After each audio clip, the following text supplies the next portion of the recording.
So let me start by asking you a question about how you, as a business leader, look at the Indian economy today in the context of our conversation of Indian companies dominating what we hope will be India's century.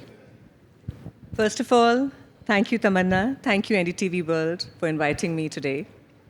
For one of the most, I love this conversation about women and in leadership. So when we talk about India, let me give you a perspective.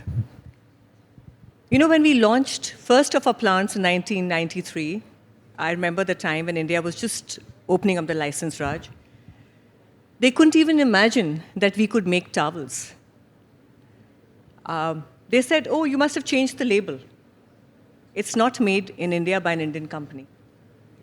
Now today, when we talk about India, India has become an integral part of the supply chain for all the global retailers. Everybody is thinking about India.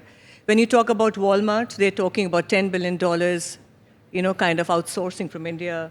There's Uniqlo talking about India. So, India is in a very sweet spot. Not only because it is becoming an integral part of the supply chain, one of the most stable democracy that you see here, Tamanna.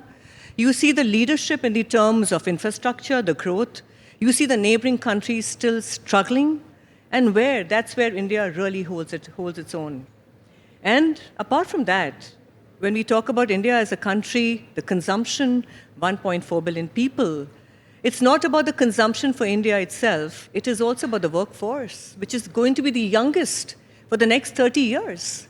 So for me, that's where I feel really, I said India is in where, it's the Indian era right now. And let me be very proud of that and say that, we'll talk about, saying that, we'll be the third largest or maybe the second largest economy very soon. And I think that's what just keeps me going as a leader as well.